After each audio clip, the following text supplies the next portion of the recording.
So then we're going to delve a little more deeply into frequency analysis now, and we're going to do frequency response. So we're going to excite the system. So we know these natural frequencies in the system, but we'd like to understand how much the system will respond across a frequency range when we actually put some sort of input in there. I think the main understanding of normal modes analysis is that it's the natural frequencies if it was to be excited, but they're not actually. The displacements aren't meaningful. It's not until you excite the system that you get the true response, and that's what this frequency response is doing. Now in Genesis there are two types. There's the method I will show you now, which is modal frequency response, and the other approach is direct frequency response. Both exist. Direct is really very uncommonly used. It's more computationally expensive. There are discussions it's more accurate, but really I think that's a historic discussion, and modal is used probably over 90% of the time. It takes the benefit of actually just exciting the modes, so the solve is more efficient. So I'll go through now just talking about the data that you must define, some of the general settings and output requests, and then the plotting and animations that we can look at. So in terms of doing a frequency response analysis, there's certain data you need to add. Now this is an arena that really you benefit from some experience in dynamics to understand, but you can get some relatively sensible results out with a small amount of knowledge of the process. And what you must have first of all is some dynamic input of excitation to the system. That can be either a force, pressure, or moment, so forcing input, or you can do enforced motion, and that could be an acceleration, a velocity, or displacement. Now it's really important if you do accelerations, velocities, or displacements to be aware that there are some clever tricks in the background being performed, and they do change your physical system a little bit. I'll discuss it a little bit. I won't go into too much detail today. And if that's something you really want to do, then do contact our support team and we can give you more information about that. The process is common in Genesis to all other solvers, so it's nothing different, but it's just something that if you're not familiar with, you can create results that are incorrect without knowing it. Okay, so forces, pressures, they're straightforward. And force can be applied in two methods, a d area, which is the classical format, or just a static force turned into a dynamic input. So that's our force input, and then that's just the number of force going in, and then what we do is have an XY graph that is a scale factor on that force versus frequency. Then we must define our frequency increment, so our start frequency, our frequency steps, and number of steps to consider, so we know what range of frequency we're looking at. And then our eigenvalue method, so you've seen how we do that. And there's two ways, mathematically the same in terms of what they're doing, but in terms of the input, there's two different ways you can define and reference the eigenvalues, the normal modes. One is to reference a subcase, so you've done a normal mode subcase as we've just worked through, and then you reference that in your frequency response case, or you just reference the eigenvalue cards inside this subcase here. Other things that we commonly add are damping to the system. So there are two approaches to damping in frequency response. One is you can define it via the materials. If you have knowledge of the structural damping factors for your different materials in your structure, you can define those directly on the materials. If you don't have that information, which is certainly not uncommon, then you can just choose to do a global modal-based damping to the system, and you can do that choosing a percentage of critical damping. As you'll see in my example, I choose 3. Some people say 2 or 2.5 is a good approximation for a real system. And then additionally, if you get into more involved dynamic analysis, you can choose to have load combinations, so different loads all applying at the same time. And when you start that, you may want to look at phasing shift. So if you're loading 2 points, one goes up when the other one goes down, you want to be able to show that or define that motion as your oscillator system. Okay, so what we're going to do as a demonstration, and this is the penultimate demonstration we're going to go through, and the last one is actually quite a short one in terms of your timings, but the study here, we're going to apply a 1 kilonewton force to the point shown on the bottom right, node 100,001 in the Z direction, and we're going to dynamically excite the system with simple harmonic motion from 5 Hertz to 100 Hertz, and we're going to look at the outputs of that node itself and also 2 nodes on these cross members in terms of their response to the system. We'll look at every 1 Hertz interval, so we'll have 95 outputs, and we'll assume a 3% critical damping. So we're going to see how the behavior of the system runs. Now, something just to discuss, and it should hopefully become more clear when you view the results, is we start off in frequency response by just looking at the responses such as displacements or accelerations at a small selection of nodes, because we're going to plot graphs of response versus frequency. And we typically don't output all of the nodes of the system, so the whole model, at every frequency interval, because we get massive data and very quickly the solves don't work. But when we have a frequency of interest, so we've gone through our range of 5 to 100 Hertz, we may say, oh, hang on a minute, at 60 Hertz, something really interesting is happening. I'd like to see more. Well, we can first of all study the modes themselves, the natural frequencies, or we can run an excitation analysis where we do only one output frequency rather than all the 95, but we choose to output all of the displacements so we can visually see what's happening. So I'll take you through that step so you can understand that process as well. Good. Okay, on to the live demo. Let's have a little look.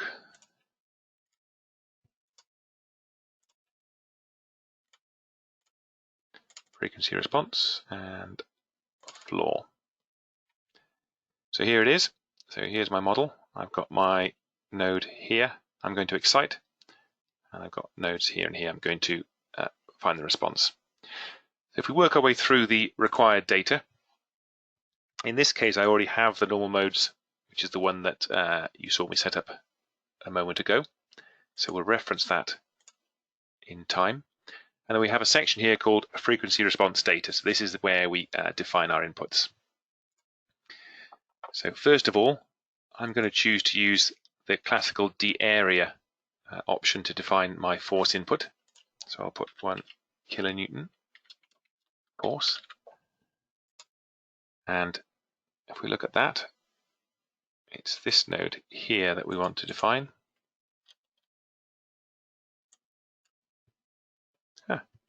Looks like I haven't renumbered it. No problem. So you enter the grid ID here. We're going to excite the point in Z, and we're going to apply 1,000 newtons to it. Okay. So with that defined, you can see that's been applied. Next, we need to define that scale factor of that dynamic input. So I choose new, and here, this is my frequency function table. So it's a general table format, but we're using it as a scale factor. So we call it our scale versus frequency. Now, we don't need to actually have the exact range we're going to consider, so I can actually do 0 Hertz, a scale factor of 1, and I could even put 1,000 Hertz and the scale factor of 1 here. We're actually going from 5 to 100. As long as this has covers the complete range, we're okay. So I've got that. Then I need to bring that together with my dynamic loading set. So I choose new here, and I choose this R load. And I'll do excitation as a name. There are several different R load types. If you want to look inside the manual, you can understand the terms. If I just explain briefly, so if you go to manuals and look in this analysis reference manual here, which can be loaded, then we can actually search through in this, everything is bookmarked in our bulk data. We can look at the R load.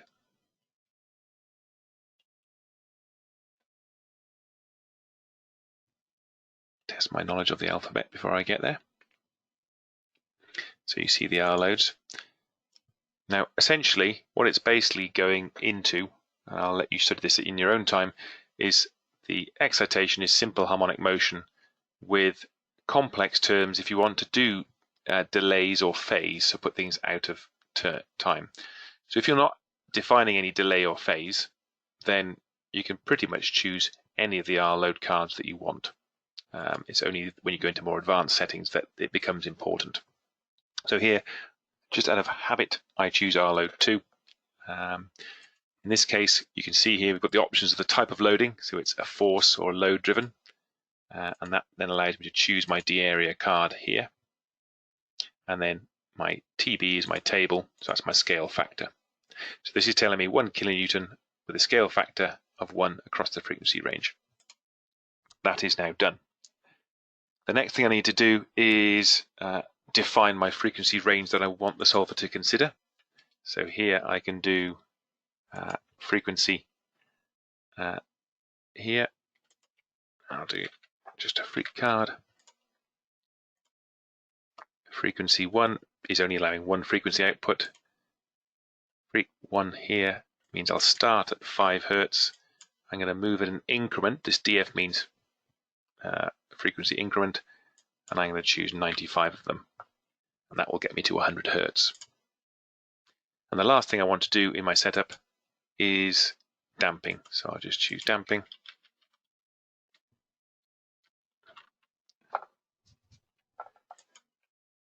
We're going to choose critical damping, and say you can study this as much as you like yourselves. My just recommendation for something that is a sensible starting point is damping of 3%, so 0.03 of critical damping. Again, Wikipedia is a wonder for looking at simple harmonic motion and damping and all these things if you want to study more about what's going on in the background. So with all the data defined here, I can now progress and define my load case, which is where I bring all that information in place. Actually, as I remember my steps, I also want to define my output. So here I want to define a grid set because I don't want to output my displacements, velocities, and accelerations for all nodes at all frequencies. I want to just develop an output set.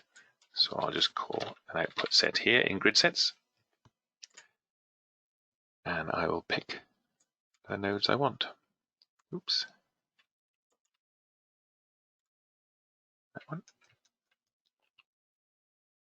That one. And then my loaded node there. Okay, that's good. That allows me to go back to my load cases now, and you'll see why I need that in a moment. So frequency response. So you see here there are two types, modal and direct. As mentioned, we're using modal in this case. We have no constraints in place at this point. We're not going to choose an eigenvalue method, and that's because we're going to use the previous subcase. As mentioned, there's two approaches. Here I'm going to use the previous subcase. My dynamic load set is my excitation one that I created. My loading frequency range is here. And then here is the option for the modes load case. If you try to do both options, it will throw you an error when you try and solve. Okay, and then damping. And if you do want to do random response analysis, you can select that here, but I think we're certainly going far enough today. So here I can do displacement, and now I'll choose output set. So this is my grid set that I just created. And the same I want to do for velocities and accelerations. Okay. So with that done, all being well, I can solve that. See if I've got it right first time. We shall see.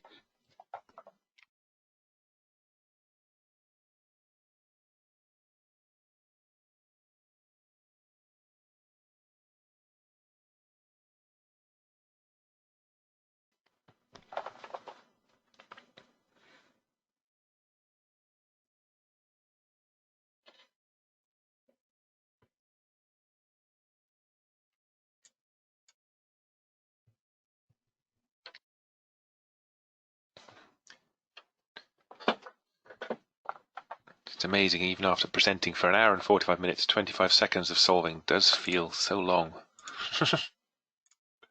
Good.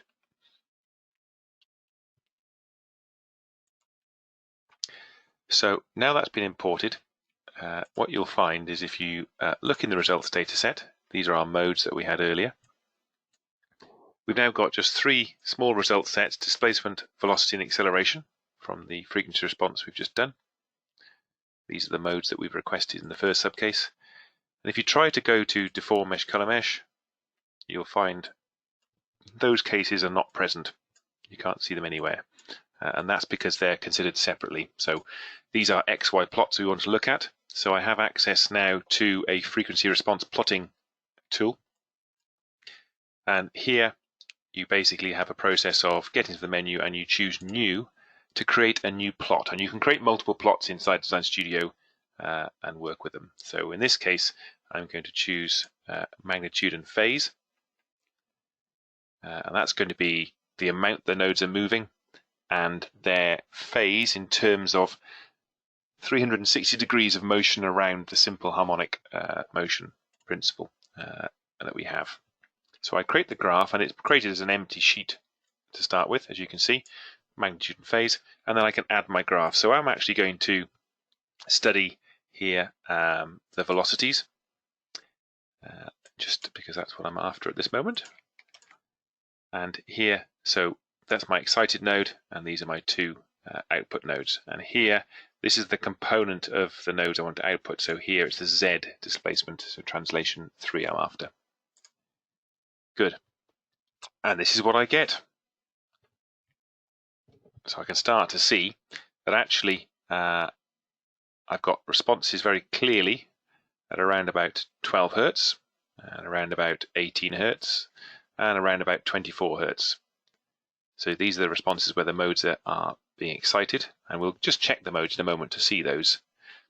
And then we do see quite a significant response in the higher frequency range, up at 68 Hertz. It'd be good to understand what's going on there. And some of the things we can see are the excited node, which is the green one, is actually moving the most in this case. So we'd like to understand why that's able to move. We've applied the same force that we did at the lower range, but here it's moving a lot. So we can start to drill into that and actually understand what's happening with the system quite easily. Good. So I can minimize that for a moment. And we'll just go back and just to recap on some of the things we've just seen. So if we look at the modes in the system, you can see, unsurprisingly, I excite it, and I've got, this is my first mode, so this is where the excitation happens. Okay. So when I apply an upward force here, I'm expecting that this node, which is 100,002, goes downwards whilst that's going upwards, and these ones are going upwards at the same time. Now the term, if you're not familiar, that's known as is in phase and out of phase.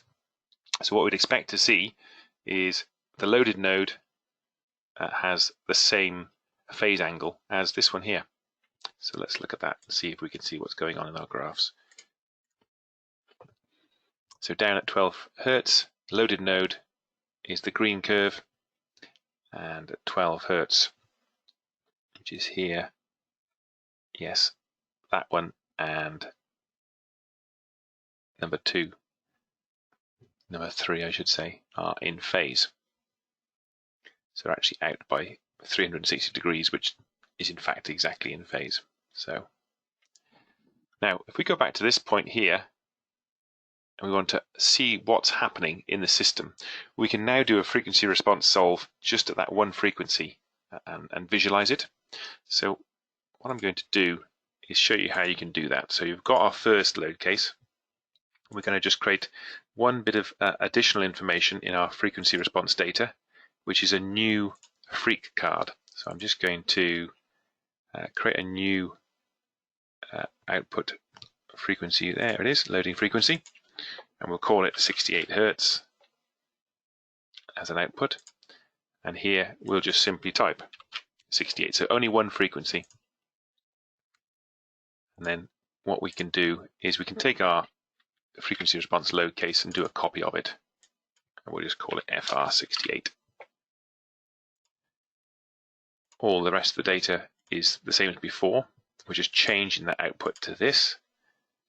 And the difference now we're doing in terms of the setup is we're going to request all output for our displacements. So we'd like to see what's happening in the system.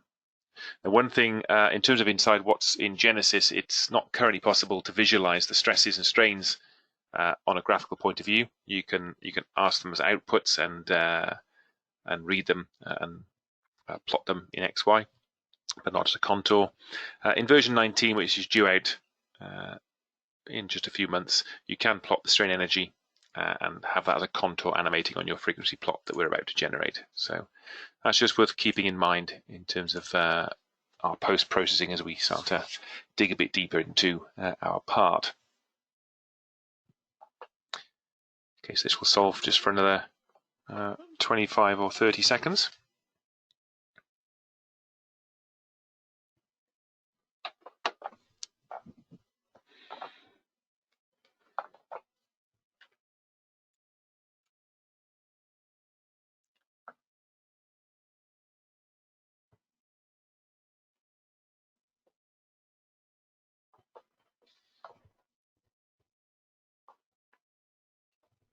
That's good. And this time we can import that result.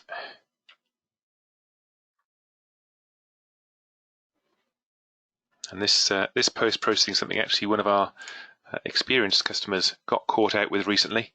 They weren't able to find it. So I've now asked for, at 68 Hertz, the deformation of the entire model. So I want to see how the system is behaving when I excite it. But still, if I go into here, I've just got my modes as deformed shape. I don't have that result. And the trick is you'll find the results because it's going through a sinusoidal motion.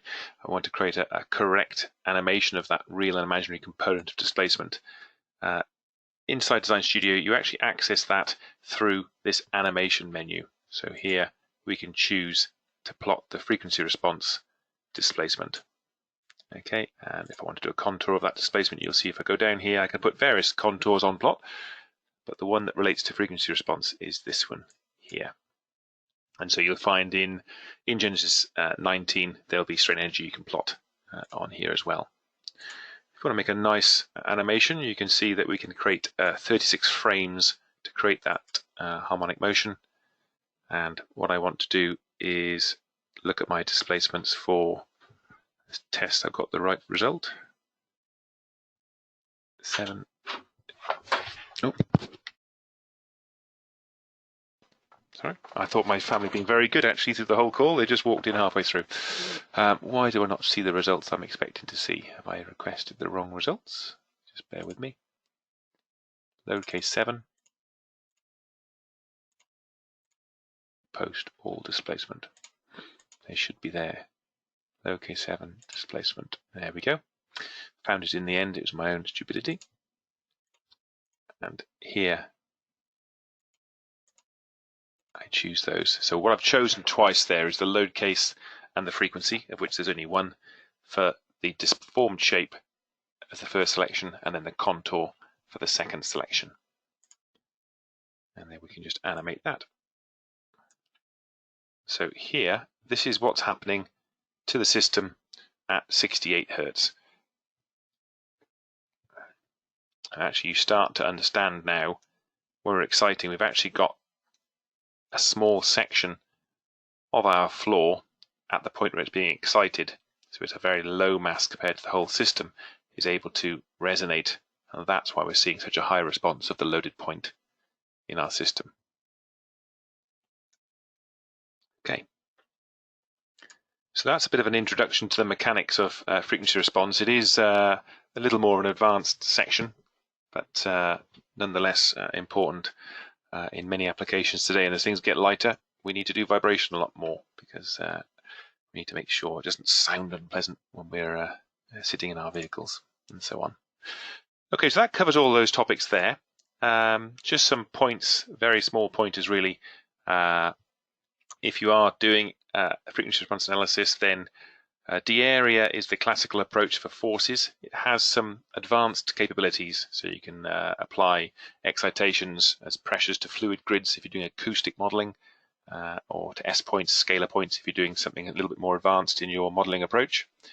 And you can also support multiple phasing shifts in terms of the input, so it allows all the flexibility. But if you've just got forces and pressures just to be applied dynamically, then the force, moment, and p-load cards, the pressure loads, are equally valid.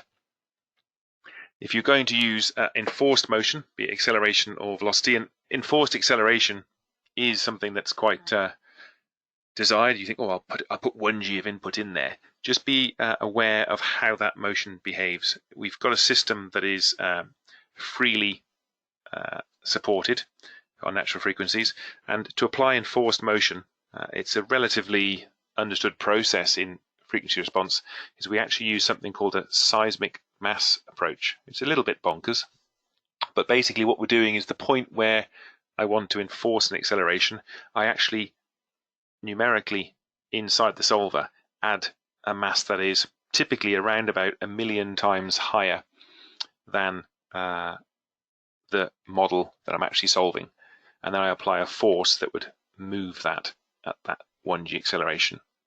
So when I do that, it does mean essentially I've got this mass at a certain point, so motion at my enforced point will be constrained. So if it's a free model, that will change the dynamic behavior. So you just have to think about that a little bit more. And again, if you want to do that rather than go into depth now, please contact us and we can provide more information. Okay, another final tip is if you are looking at displacements and velocities, it's useful to eliminate those rigid body modes. If the part is free floating, as I've shown in my example, I will show that because it's worth explaining. If we look at my graph that I have, do I still have it? Yes, I do. You'll see if you take a look at the excited node, it's the velocities are actually dropping down, coming from low frequencies down this downward trend. And that's because if you push something at 0 hertz, so at no frequency, it just moves. If there's no constraint, it just moves to infinity.